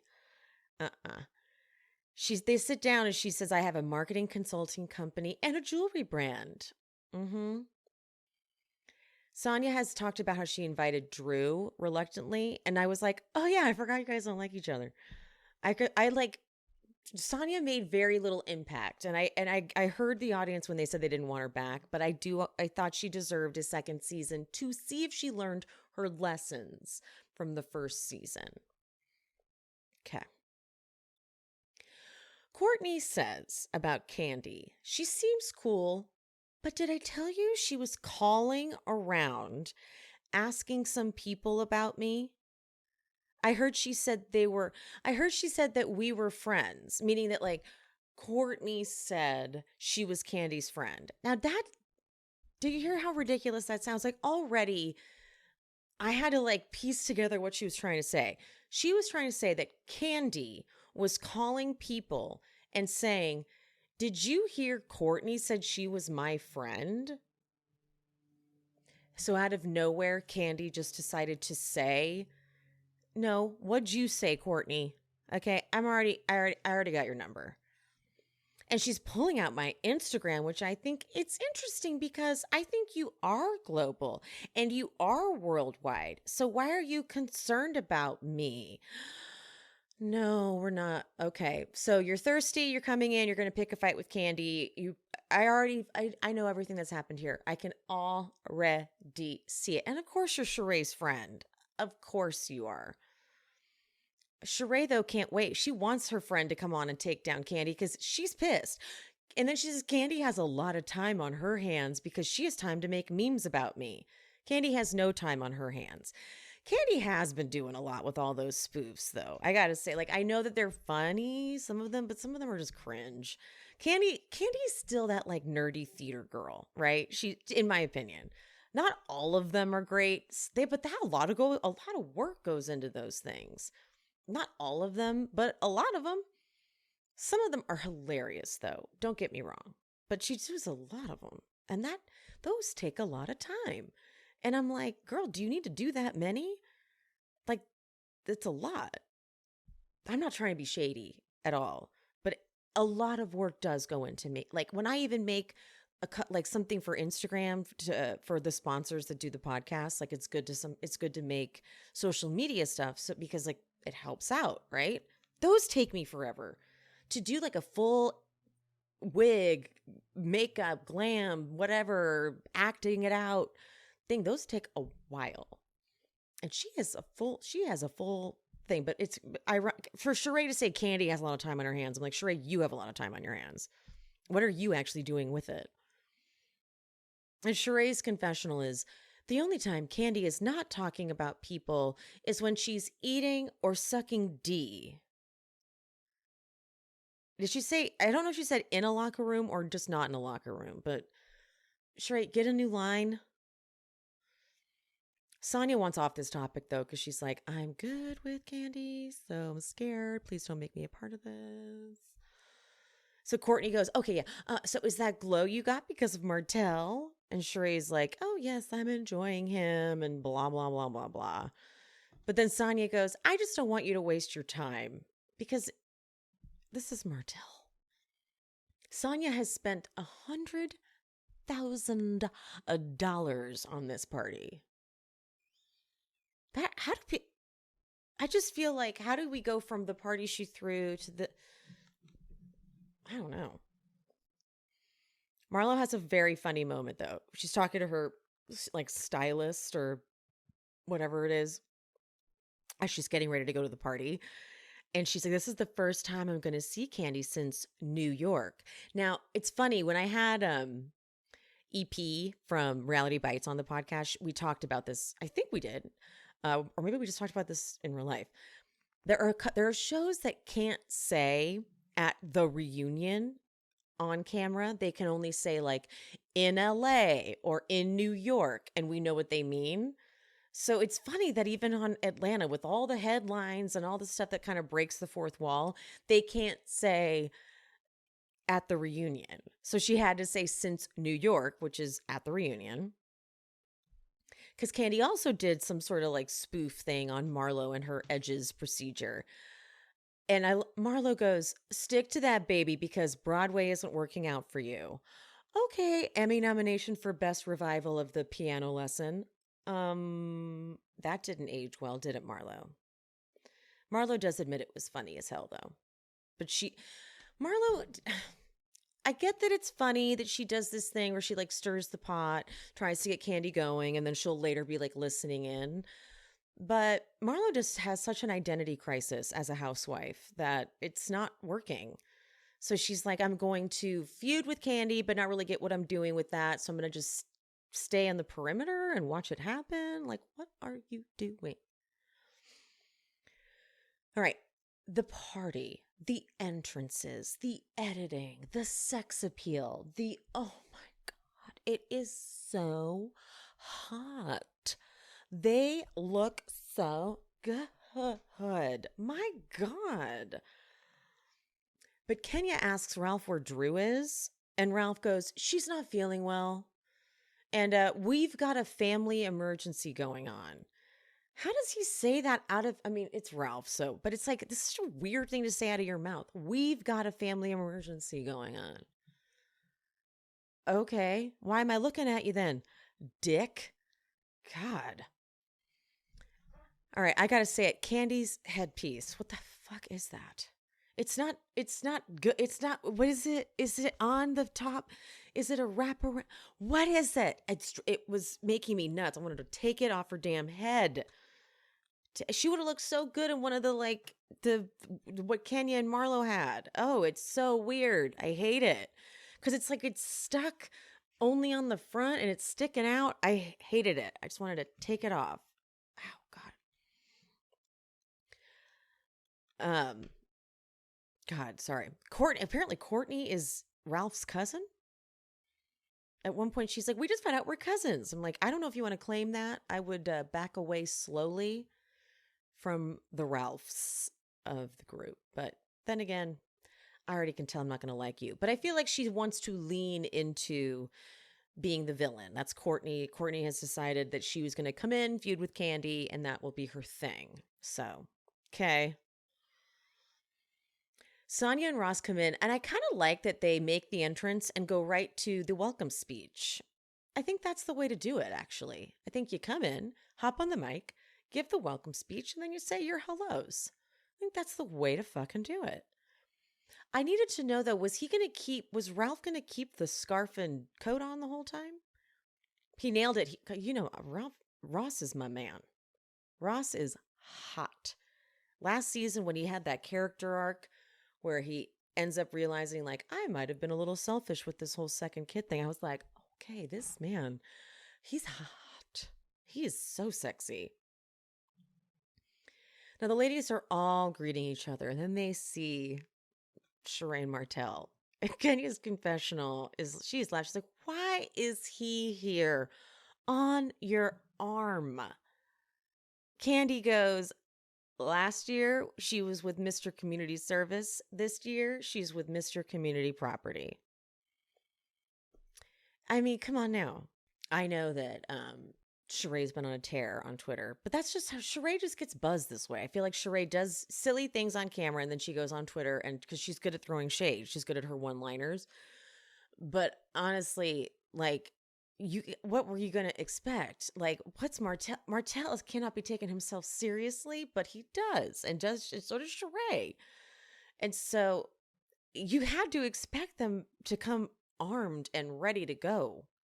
But she won't, and that's what's so funny about it, because she's crazy, and she's delusional. She really is delusional, though, like legit delusional. Candy and Sheree have like a decent greeting, and then Kenya's like, are you and Martell, is this official? And Sheree's like, stop it. Stop. I see what you're doing. And her confessional, she's like, worry about whether Mark is going to take more manner in the divorce settlement. Okay, Sheree.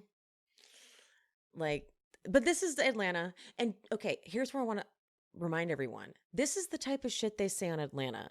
So when they say things on any other franchise like Beverly Hills and they're like, oh my God, it's like, this is why when Portia was on Ultimate Girls Trip, she's like, I did Atlanta. Okay. This is baby shade compared to Atlanta. Atlanta is savage at the highest level. Marlo wastes no time. She's like, hi, Courtney. So, what is this about Candy telling people you're her friend or something? She's like, we're not wasting time. So flash over to Sonia, telling Marlo that one of her friends called her and told her that Candy went and looked her up and said Candy's going around telling people she's my friend. Like, none of that sounds like Candy. Okay. Courtney is like, my friend calls me from Paris and says, did you tell somebody that you and Candy are friends?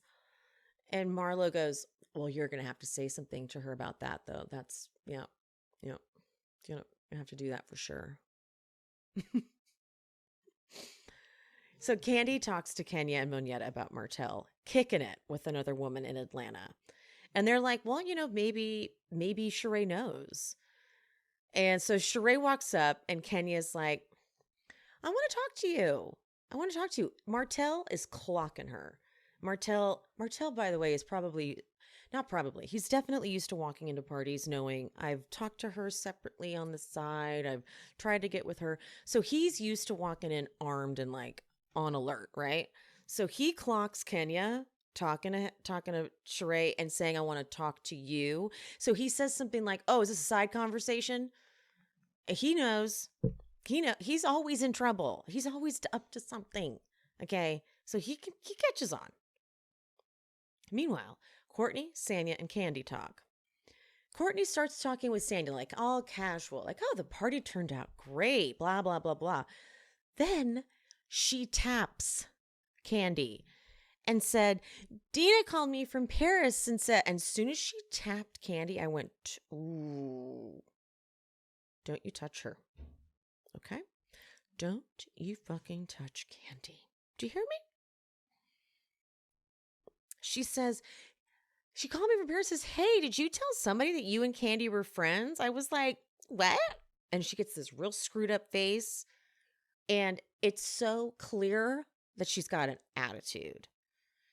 And Candy, in her perfect Candy voice, goes, I mean, somebody asked me, did I know you? And I was like, I don't know her. Classic. Courtney gets a real messy look on her face, and I can just tell immediately that Candy did exactly that. Candy, like someone was like, do you know her? And Candy was like, I know Dina, and I don't know her. And Courtney was like, oh, I can get some camera time out of this. So Candy's confessional is like, I know a girl named Dina from the music industry. I heard Courtney say that she knew me.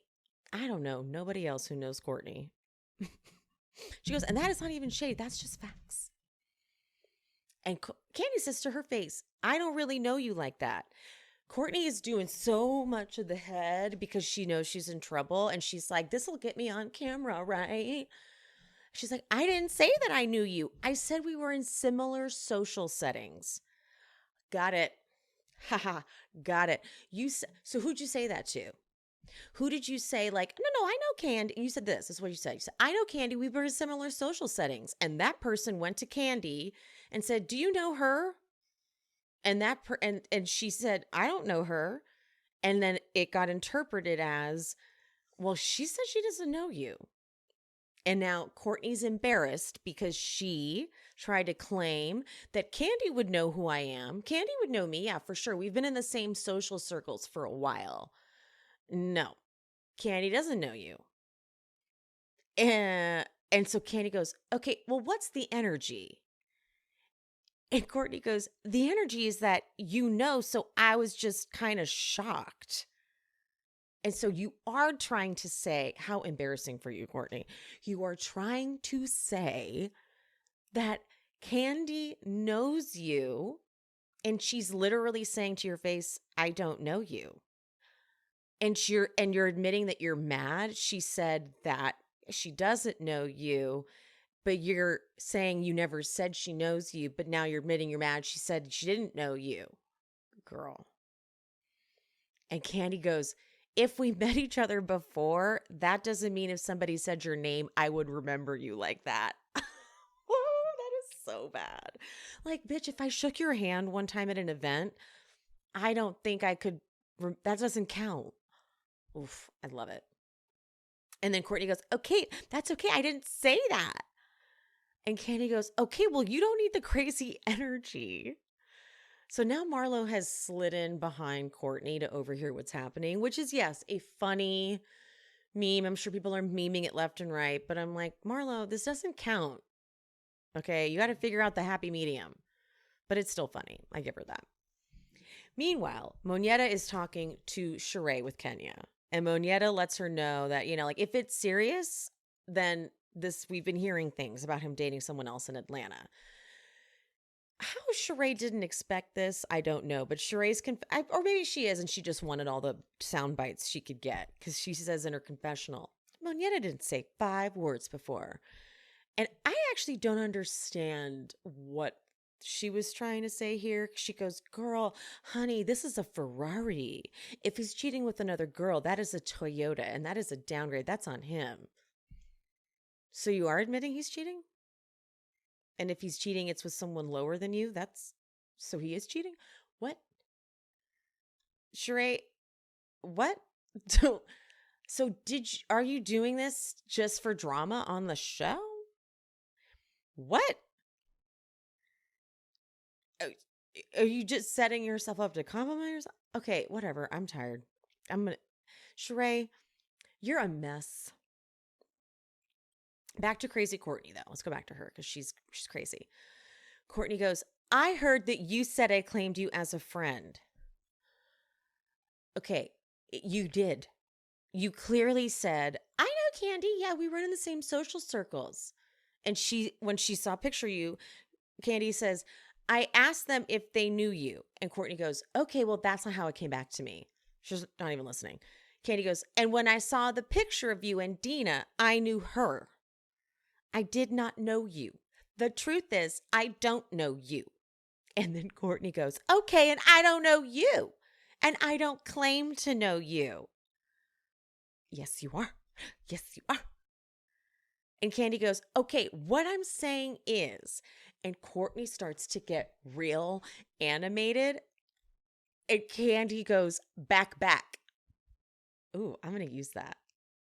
Because it was like almost like a dog cue, like back, back. Because puts Courtney in a weird place. She goes, no, I'm good. You back, back. So Sonia tries to buffer. And Sonia, you're annoying. What were you there for? I get that she was trying to keep it from turning into a fight, but when will housewives understand? If you throw a party, you want a fight there because then it's good TV and then your party is fun. Hello? So Sonia's like, okay, I feel like you were feeling a certain type of way. She's like, I hope you guys cleared the air. No, they're in the middle of fighting. And I feel like you're feeling a certain type of way, which you told me. And I think you did bring that type of energy to the conversation. So Courtney's like, I apologize. I just wanted clarity. My feelings were definitely hurt because I have nothing but positive things to say about her. And she's doing like that. She is absolutely head bouncing. She's like, and I was a bit disappointed. And she's making like her big eyes on her face. She's like, and I don't have to cloud chase with her big, with her stupid face. And Candy just goes, and there you go again. Ooh, I love the energy. I was like, ooh, yes, Candy. Ooh. And Candy goes, and Candy's pissed. She's like, I never said you clout chased. And it goes back and forth. And there's Marlo right there listening. And Candy goes, you just bounced up at me. And Courtney has the nerve to say, well, let's bring it down. Get her, Candy. Just get her. Get her now. Get her. Get her. Get her. Candy goes, well, stop bouncing at me. She kind of like grits her teeth. Well, stop bouncing at me. And then Courtney takes it. She goes, well, calm the fuck down. I'm like, oh, you gave her what she wanted. God damn it. If this was Kenya, let me put it this way. If this was Kenya would have seen through it. Nene would have seen through. They would have been like, okay, girl, I'm trying to get your camera time. Portia would have seen through it. Candy still lets people like this get to her, and that's, it's good. It gave good TV. But you see Todd come over right as Sonia's pulling Courtney away. You see Candy go, I'm about to headbutt this bitch. And Todd was like inching closer. You could see him on the perimeter like, oh, do I need to come over? Oh, do I need to come over? Yes, I do. Now here's where Kenya in no way looks like she's trying to be a friend to Sheree. She has a big old smile on her face, and she goes, there's something else.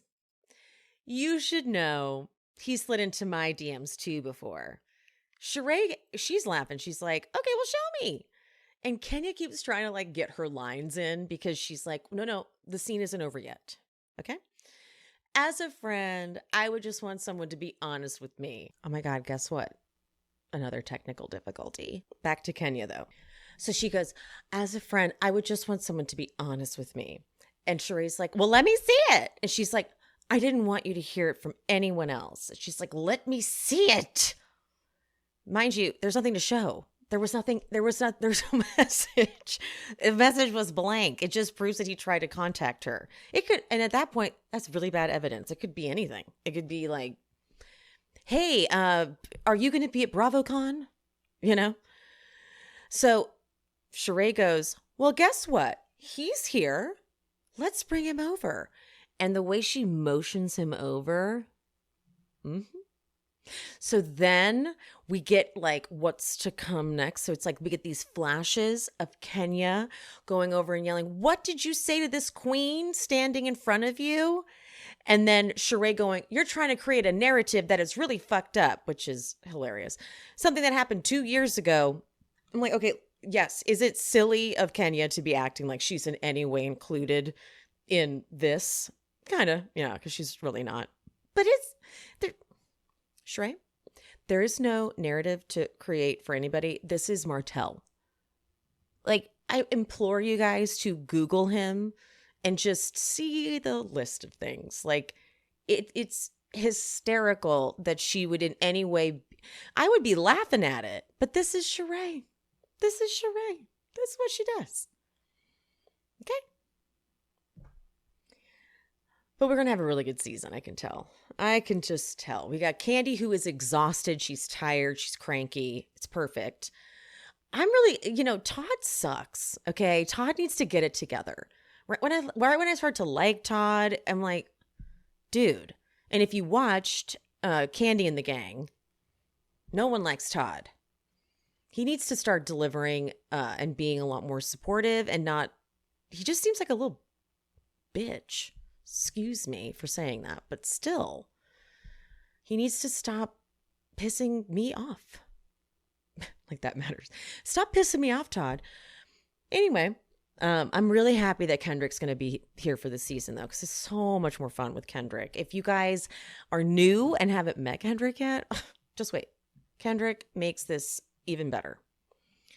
Thanks for sticking around for all the technical difficulties. I don't think we'll be having any issues next week because I figured out the problems to basically charge everything thoroughly. Yep. And apologies for it being so late. I know this episode is definitely behind and hopefully it doesn't trickle into the rest of the week. But like I said, please bear with me. Lots going on my end. But I do have a lot of fun and exciting things coming up. Merch is almost ready. It's just, I always wondered what takes people so long. Like, I'm like, what could possibly be taking so long? Behind the scenes stuff is real. I do get that, but it is almost done. The store looks so good. The merch looks so good. Really proud of it. The reason why it did take so long was that we were working with another designer and another company, and they were taking literally weeks to get back to us. Like, they would be like, okay, we can be doing this tomorrow. And then it would be like 3 weeks later and we'd finally get a hold of them. So we had to get a new designer, start from scratch, 3 rounds of notes. I mean, the turnaround time was great, but now we're working on just some back end stuff. Cloud 10 is handling that. And that should be up maybe by the end of the week. Cross our fingers. It is May 9th right now. So yeah, that should be done. And then I also have another exciting thing to announce as soon as I am prepared with everything on my end. So there's been a lot of behind the scenes stuff going on. Plus I'm moving. And there's some family stuff happening. Not bad at all, but just lots of things going on. And so as much as I know that you guys want these episodes as fast as possible, please be patient with me. If the episode isn't out exactly when you want it to be out, I promise I am working as fast and as hard, that's what she said, to get it to you. Okay? So, love you. Mean it. Stay messes. Bye. I hope you guys enjoyed the show. If you did, would you mind leaving me a 5-star rating and review on whatever platform you are listening? If you're watching on YouTube, don't forget there's the super thanks option down at the bottom, the little button with the $ and the heart. And also I'm on buymeacoffee.com/SheSpeaksBravo if you want to buy me a little coffee or 2 or 5. And my Patreon, that is where I'm covering all of the classic Bravo jams. If you want to follow me over there and subscribe, link is in the description. And follow me on Instagram and TikTok at She Speaks Bravo. And whoever the guest was for today, all their information is always in the episode description. So if you want to follow them and check them out, check there for the info. And any of the sponsor codes that I mentioned in this episode will also be in the description. I love you guys. Thank you so much. I appreciate you. And I'll see you next time. Bye.